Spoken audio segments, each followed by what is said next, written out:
आप ये सोचकर देखिए कि एक बेटी खड़ी होती है उसकी और बैंक वाले जो है वो पैसे की वसूली करने के लिए आता है। जब बैंक वाला पैसे की वसूली करने के लिए आता है तो क्या करता है, वो बोलता है कि मेरी बेटी खड़ी है, उसका चांटा मारता है। उसकी वो कहता है कि मेरी बेटी खड़ी है, अभी मत मारो। तो वो कहता है कि बेटी खड़ी है, कहता है हाँ मेरी इज्जत है उसके सामने। तो वो उसकी धोती उतार देता है किसान की। आप ये सोचो कि वो किसान को सरेआम नंगा कर देता है। उस फिल्म में दिखाया गया कि किस तरीके से ऑक्सीजन की कमी के कारण लोग मर रहे थे और जब एक व्यक्ति, एक डॉक्टर उनको इलाज देने के लिए पहुंचा तो उल्टा उसके ऊपर मुकदमा दर्ज कर दिया। उस फिल्म में उस फिल्म में दिखाया गया, ये गोरखपुर की घटना थी, मैं आपको बता दूं। उस फिल्म के अंदर दिखाया गया कि किस तरीके से एक आर्मी का जवान जब लड़ने के लिए जाता है तो उसके पास हथियार जो होते हैं, लेकिन वो हथियार जो होते हैं वो दूसरे देश के मंगाए होते हैं और वही सेम हथियार जो हमारे दुश्मन पर भी होते हैं। हथियार चलते नहीं है, लेकिन जब इन सारी चीजों को एक्सपोज किया जाता है तो पता चलता है कि जवान जो है वो जो आर्मी का ऑफिसर है उसी को देशद्रोही साबित कर दिया जाता है। कि जब आप वोट करने जाते हैं जो उंगली जो है इसका सही इस्तेमाल करिए और सोच समझ के वोट करिए। जात पात के नाम पर, धर्म और मजहब के नाम पर बिल्कुल भी वोट मत करिए। कार में दम है और गवर्नमेंट में दम है तो हिंदू मुसलमान को लड़ाने वाली फिल्मों की तो स्क्रीनिंग होती है, उनको थिएटर्स में फ्री ऑफ कॉस्ट किया जाता है, चाहे कश्मीरी फाइल्स हो चाहे अन्य और मूवियां हो। लेकिन क्या मोदी सरकार के अंदर इतना दम है कि मोदी सरकार जवान फिल्म की स्क्रीनिंग राष्ट्रपति भवन में कराए और इसको सभी थिएटर्स में फ्री किया जाए? है मोदी सरकार में इतना दम? एक बात आप मुझे बताइए, उस फिल्म में एक सबसे बड़ा मैसेज, ड्रग्स से एक सबसे बड़ा मैसेज उस फिल्म के अंदर दिखाया गया है कि हम और आप तय नहीं करते कि who is this prime minister of India, कि कौन भारत देश का प्रधानमंत्री होगा। ये विदेश तय करता है कि हमारे देश का प्रधानमंत्री कौन होगा। ये कोई काल्पनिक नहीं है। ये मूवी जो लोग समझ रहे हैं कि काल्पनिक मूवी नहीं भैया, ये देश के रियलिटी बेस्ड मूवी है। जो देश में हकीकत चल रही है उस पर बनी हुई है मूवी। और शाहरुख खान की इस मूवी बिजनेसमैन शाहरुख खान क्या करते हैं, पूरी मेट्रो को जो है हाईजैक कर लेते हैं। शाहरुख खान पूरी मेट्रो को हाईजैक कर लेते हैं और हाईजैक करने के बाद में वो मिनिस्टर को फोन करते हैं और फोन करने के बाद में मिनिस्टर को बोलते हैं कि 10 मिनट में मुझे इतना पैसा चाहिए, 46,000 करोड़ के समथिंग। वो बोलते हैं इतना पैसा तो नहीं मिल पाएगा। वो बोले कि अभी 5 मिनट के अंदर में आप मुझे वापस कॉल बैक करोगे और पूछोगे कि पैसा कहाँ भेजना है। वो कह रहे कि देखते हैं।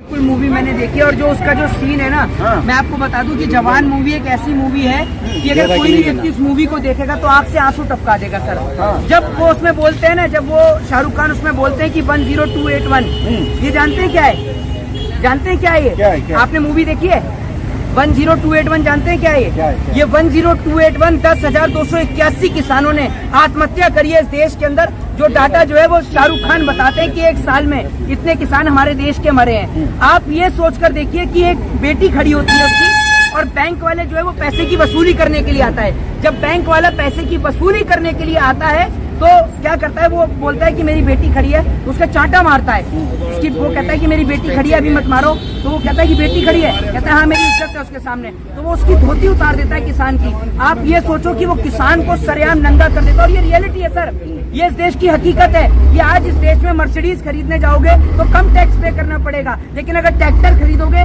तो ज्यादा टैक्स पे करना पड़ेगा। उस फिल्म में दिखाया गया कि किस तरीके से ऑक्सीजन की कमी के कारण लोग मर रहे थे और जब एक व्यक्ति, एक डॉक्टर उनको इलाज देने के लिए पहुंचा तो उल्टा उसके ऊपर मुकदमा दर्ज कर दिया। उस फिल्म में उस फिल्म में दिखाया गया, ये गोरखपुर की घटना थी, मैं आपको बता दूं।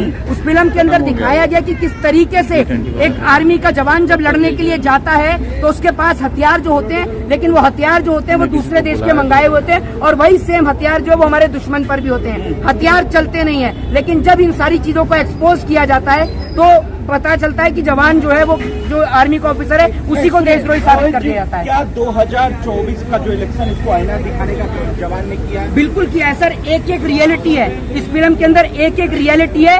सरकार ने सबसे बड़ा प्रोपोगंडा इस देश के अंदर बना रखा है, वो ये है कि भैया हर किसी को देशद्रोही साबित कर दो। आज एक बात मुझे बताइए, अगर हम सरकार के खिलाफ बोलते हैं, मेरे घर से ड्रग्स निकाल दिया, RDX निकाल दिया, क्या देंगे? तो देशद्रोही है। हम सरकार के खिलाफ बोलते हैं ना, तो उसने सरकार के सिस्टम की पोल खोलने का काम किया और उस आर्मी ऑफिसर को देशद्रोही साबित कर देते हैं और उसकी वाइफ को फांसी के फंदे पर लटका देते हैं। सोच समझकर वोट करना चाहिए। उसमें जो उसका जो सीन है उसमें बोला गया है कि जब आप वोट करने जाते हैं जो उंगली जो है इसका सही इस्तेमाल करिए और सोच समझ के वोट करिए। जात पात के नाम पर, धर्म और मजहब के नाम पर बिल्कुल भी वोट मत करिए। आपको एक बात बता दूं, इस देश का किसान आज हकीकत में मर रहा है सर। इतनी बुरी स्थिति है इस देश के किसान की कि अगर आप फिल्म को देख लेंगे तो आपकी आंख से आंसू टपक जाएगा। मतलब किसान को जो है 24 में और इतना बड़ा मैसेज शाहरुख खान, मैं आपसे कहता हूं अगर देश की सरकार में दम है और गवर्नमेंट में दम है तो हिंदू मुसलमान को लड़ाने वाली फिल्मों की तो स्क्रीनिंग होती है, उनको थिएटर्स में फ्री ऑफ कॉस्ट किया जाता है, द कश्मीरी फाइल्स हो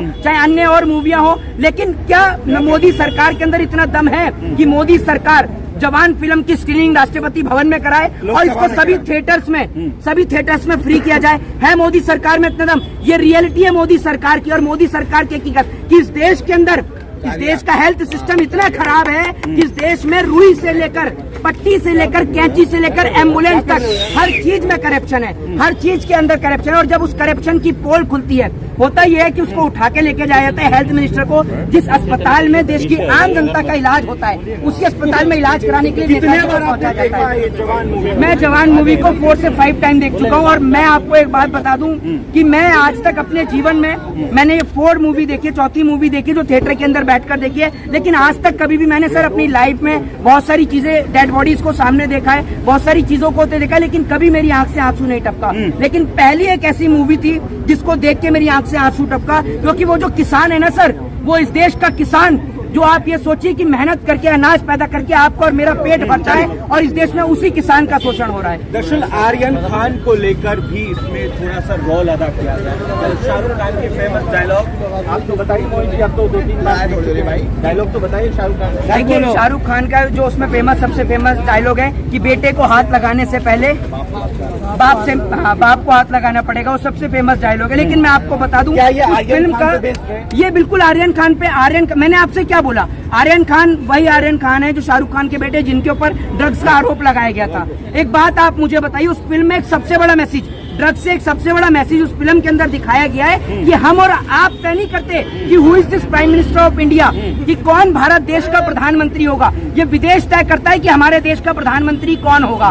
दूसरी बात ये कि विदेश वाले हमारे देश के अंदर क्यों इंटरप्ट करते हैं, इसलिए कि उनको अपने विदेश का यहाँ पर ड्रग्स लेना होता है। बीजेपी वाले, आरएसएस वाले और भी लोग, कई समुदाय के लोग हैं वहाँ देखने वाले। देखिए मैं तो यही कहता हूँ, मैं आपको बताता हूँ, जो भी इस फिल्म को देख रहा है वो सरकार की नीतियों को समझ रहा है कि इस देश में चली ये रहा है। ये कोई काल्पनिक नहीं है। ये मूवी जो लोग समझ रहे हैं कि काल्पनिक मूवी, नहीं भैया, ये देश की रियलिटी बेस्ड मूवी है, जो देश में हकीकत चल रही है उस पर बनी हुई है मूवी।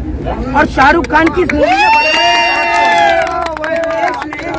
देश में लोगों को एक काम फिक्स कर रखा है, हिंदू मुसलमान को लड़ाने का, और कोई काम नहीं है इस देश की सरकार के पास। लेकिन ये जो फिल्म है इसने हकीकत दिखानी है। शिक्षा की स्थिति इस देश में खराब है, हेल्थ की स्थिति इस देश में खराब है, करप्शन इस देश में चरम सीमा पर है। और सुनिए शाहरुख खान क्या करते हैं, शाहरुख खान इस फिल्म के अंदर क्या करते हैं, शाहरुख खान बिजनेसमैन, शाहरुख खान क्या करते हैं, पूरी मेट्रो को जो है हाईजैक कर लेते हैं। शाहरुख खान पूरी मेट्रो को हाईजैक कर लेते हैं, और हाईजैक करने के बाद में वो मिनिस्टर को फोन करते हैं, और फोन करने के बाद में मिनिस्टर को बोलते हैं कि 10 मिनट में मुझे इतना पैसा चाहिए, 46,000 करोड़ के समथिंग वो बोलते हैं इतना पैसा तो नहीं मिल पाएगा। वो बोले कि अभी 5 मिनट के अंदर में आप मुझे वापस कॉल बैक करोगे और पूछोगे कि पैसा कहाँ भेजना है। वो कह रहे कि देखते हैं। तो उसके बाद में होता क्या है कि एक बिजनेसमैन की बेटी एग्जाम देने जा रही होती है, जो गाड़ी को छोड़ती है क्योंकि ट्रैफिक जाम हो जाता है, तो गाड़ी को छोड़कर वो मेट्रो से जाती है एग्जाम देने के लिए, लेकिन मेट्रो तो हाईजैक हो चुकी होती है। जब मेट्रो हाईजैक होती है तो बिजनेसमैन की बेटी होती है, जब पता चलता है बिजनेसमैन को कि उसकी इकलौती बेटी को मेट्रो के अंदर उसी ट्रेन में हाईजैक कर रखा है, तो वो सुन लीजिए, बिजनेसमैन तो बता दो भैया, चुनाव आ रहे हैं 2024। सुन तो लीजिए, इस देश के अंदर भी बताऊंगा आपको, पूरी चीजें बताऊंगा, सुन तो लीजिए 2 मिनट। उसके बाद में होता क्या है, वही मिनिस्टर जो मना कर रहा था कि हम पैसा नहीं देंगे, वही मिनिस्टर पैसा देने को तैयार हो जाता है। मतलब इस देश के अंदर उद्योगपति के बच्चों की जान की तो कीमत है, लेकिन आम जनता की कोई कीमत नहीं है। दूसरी बात ये कि इस देश में सरकार की मां मर जाती है जब किसान का कर्जा माफ करने की बात आती है ना, किसान के कलेजे में, जब किसान की, मैं बता दूं, एक मिनट आपस में पूरा देश वैसे पूरा देश लड़ रहा है, आपस में आप लोग भी लड़ोगे।